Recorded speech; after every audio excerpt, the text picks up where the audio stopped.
ఆధ్యాత్మిక కుటుంబం ఆరవేశ గ్రూప్తో లింగంపేట ఎల్కబావి దగ్గర ఆరుమూళ్ళ కార్తిక్ వారి యొక్క నాన్నగారు ఆరోగ్యరీతిగా ఫిట్స్ రావడం, తల్లి కూడా మెంటల్గా ఎఫెక్ట్ ఉండడం, మాకు పక్షవాతం, మా యొక్క సభ్యుడు వాణినగర్ వాసవి వెల్ఫేర్ అసోసియేషన్ అధ్యక్షుడు బొల్లం పాపయ్య ధనలక్ష్మి గారి దంపతులు తెలియగానే మేము ఇక్కడ సభ్యులం కొంతమంది రావడం జరిగింది.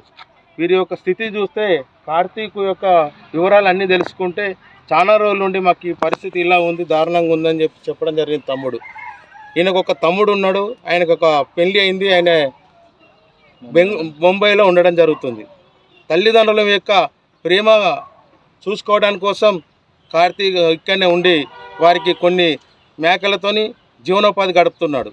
మాకు వచ్చిన ఆలోచన ఏంటంటే ఇంటికాడ వచ్చి వంటలు చేసి తల్లిదండ్రులకు పెట్టి వారు ఒక గొర్రెలను కాపుకొని రావడం ఇబ్బంది అవుతుందని చిన్నగా వారికి చేసేది చిన్న సాయంగా ఒక హోటల్ నుండి అదే అన్నాన్ని రెడీ ఉన్న అన్నాన్ని తీసుకొచ్చి వారికి అందజేస్తే ఒక నెల రోజులు దాతగా మేము అడగగానే పాపన్న గారు నెల రోజులు రోజు 3 పూటలు 2 పూటలకు అన్నానికి ముందుకు రావడం జరిగింది.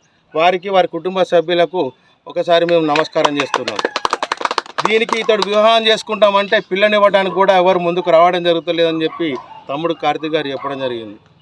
ఈ ఆలోచన మేము వచ్చినందుకు ఈ ఆహారం పంపిణీ ఈ విధంగా చేస్తే కొంత అయినా మనం ఆయనకు సహాయం చేసిన వాళ్ళం ఎత్తామని చెప్పి ఆలోచన రావడంకు ఈ కార్యక్రమం ఈ విధంగా చేర్చుకోవడం జరిగింది.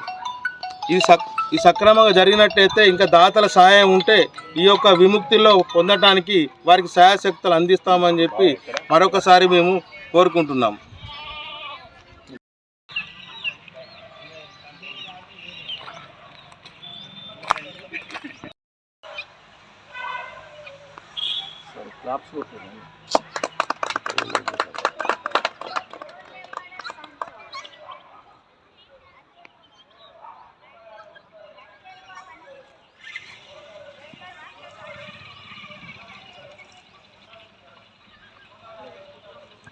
ఆరుమూళ్ళ కార్తీక్ అనే అబ్బాయి మాకు చిన్నప్పటి నుంచి తెలుసు, కాకపోతే ఈ మధ్యలో మాకు కలిసిండు. కార్తీక్ ఏం చేస్తున్నావు అంటే ఇట్లా నాన్నకు పక్షవాతం వచ్చింది, అమ్మకు పిచ్చిది, తమ్ముడు లేడు, నేనే చూసుకుంటున్నా అని చెప్పిండు. ఒకసారి ఇంటికి వచ్చి చూస్తే నాకు చాలా బాధ వేసింది. అతన్ని చూసి అతని పరిస్థితి చూసి ఒక నెల రోజులు భోజనం అరేంజ్మెంట్ చేస్తా అని అనుకున్నా. దాని ప్రకారం ఈరోజు నుంచి నెల రోజులు వారికి 2 పూటల భోజనం ఆ వాసవి మాత దయతో అరేంజ్మెంట్ చేస్తాం. సూరజ్ శ్రీనివాస్ అన్న గారు ఆధ్యాత్మిక కుటుంబాన్ని స్థాపించి అత్యంతమైనటువంటి సేవా కార్యక్రమాన్ని నిర్వహించాలని సంకల్పంతో గత 6 మాసాల నుండి అమ్మవారి పునర్వసు నక్షత్రం రోజున అన్నదాన కార్యక్రమాన్ని చేపడుతూ కార్యక్రమాన్ని ప్రజల్లో ముందుకు తీసుకెళ్ళడం చాలా సంతోషకరం. దానిలో భాగంగా ఈ మధ్య అరుణి హాస్పిటల్ వారి సహకారంతో సౌజన్యంతో పేషెంట్లకి ప్రోత్సాహం ఇవ్వాలనే ఉద్దేశంతో పేషెంట్లకి ఏదైతే టెస్ట్ కానీ లేక హాస్పిటల్స్ ఫీజులో కానీ 30% డిస్కౌంట్ ఇప్పించాలనే సంకల్పంతో వారితో మాట్లాడి 30 to 40% డిస్కౌంట్ ఇప్పించాలనే సంకల్పంతో చాలా కష్టపడి వారితో సేవాభావంతో టైప్ చేసుకొని ఈ మధ్యనే మన ఎమ్మెల్యే గారి ఆధ్వర్యంలో అత్యంత అద్భుతంగా కార్యక్రమాన్ని ప్రజల్లోకి తీసుకెళ్లడం గత 20 రోజుల కింద జరిగింది. ఆ కార్యక్రమాన్ని కూడా వారి సేవాభావంతోనే చేయడం చాలా సంతోషం.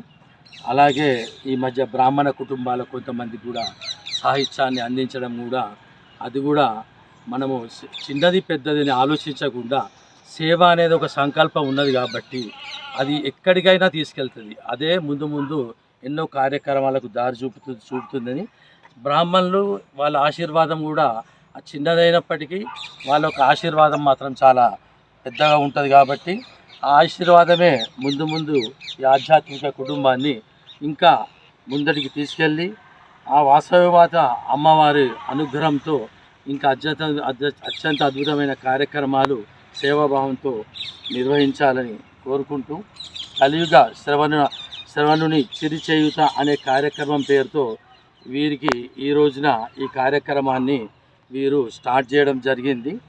దానికి స్పాన్సర్గా బొల్లం పాపన్న ధనలక్ష్మి వారి సౌజన్యం ఇవ్వడం చాలా చాలా సంతోషం. ఇటువంటి దాతలు ఉన్నప్పుడే కార్యక్రమాన్ని ముందడి తీసుకెళ్ళడం జరుగుతుంది. వారు ఏదైతే ముందుకు రావడం జరిగిందో అది మనందరికీ స్ఫూర్తి.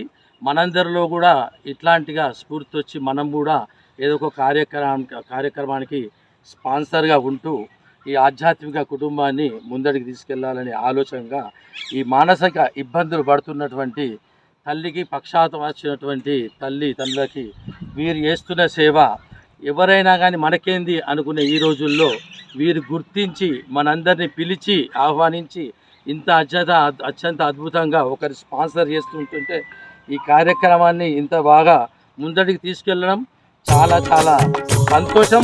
ఇటువంటి కార్యక్రమం ఒకటి చేసిద్దు అంటే ఇంకా ముందు ఇంకొకరికి కూడా అరే ఈ కార్యక్రమం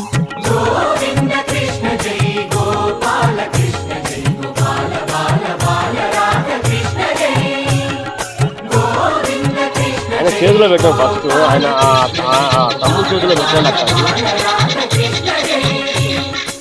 అంటే భోజనాలు కదా అక్క బాలకృష్ణ జై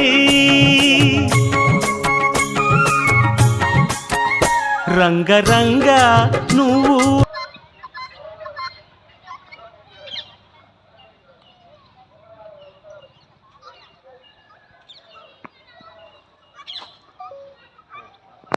అంటే మన సనాతన ధర్మం అంటేనే సేవా దృక్పథం. అట్లాంటి ఒక కుటుంబంకి వెళ్ళి వచ్చి పాపయ్య గారు మరి వారికి నెల రోజులు అన్నదానం ఇవ్వాలనే ఒక మంచి సంకల్పం. ఈరోజు ఆర్మూర్ల కార్తీకుని చూస్తే చాలా బాధేస్తుంది. ఎందుకంటే తల్లిని చూస్తే మానసికంగా ఆమె ఎటు పోతుందో ఆమె బట్ట కట్టుకోలేని పరిస్థితి, తండ్రి చూసినట్టయితే గోడల మధ్యలో లేవలేని పరిస్థితి. ఆ కుటుంబాన్ని చూస్తే ప్రతి ఒక్కరికి జాలిగలరు. కానీ ఇక్కడున్న మొన్న ప్రజావాణిలో మేము అది దరఖాస్తు ఇవ్వడం జరిగింది, పింఛన్ ఇవ్వాలి. ఇవాళ గవర్నమెంట్ ఎవరికి పనిచేయాలి? ఇట్లాంటి పేదవారికి పనిచేయాలి. దరఖాస్తు ఇస్తే ఆధార్ కార్డు లేదని పింఛన్ ఇవ్వలేని పరిస్థితిలో మనం ఉన్నామంటే చాలా బాధేస్తుంది. ఎక్కడికో పోయి వేయవలసిన అవసరం లేదు. ఇక్కడికి కలెక్టర్ గారు రావాలి, ఇట్లాంటి వాళ్ళ పరిస్థితి చూడాలి.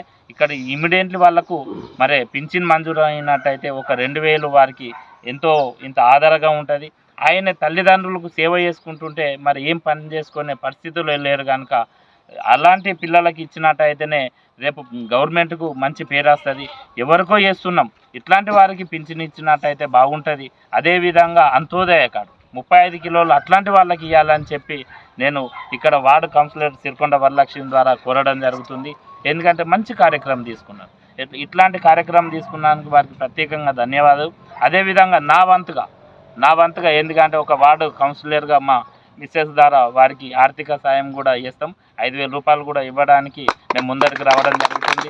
డబ్బుతో ముడిగట్టలేం, ఎందుకంటే డబ్బు ఎంత ఇచ్చినా కూడా వారికి మనం తక్కువనే కనుక వారి ఆర్థికంగా వారికి ఎప్పటికీ జీవనోపాధి ఉండే విధంగా మరి పిల్లానికి ఏదన్నా చిన్న హెల్ప్ పరంగా మరి మాతా శిశువ ఏదన్నా దాంట్లో జాబ్ ఇచ్చినట్టయితే కుటుంబాన్ని పోషించుకొని తల్లిదండ్రులకి ఇంత అన్నం పెట్టే విధంగా ఉంటుందని దీని మీద స్పెషల్గా కలెక్టర్ గారు ఫోకస్ పెట్టి ఈ ఇంటికి వచ్చి విజిట్ చేయాల్సిందిగా నేను కోరడం జరుగుతుంది.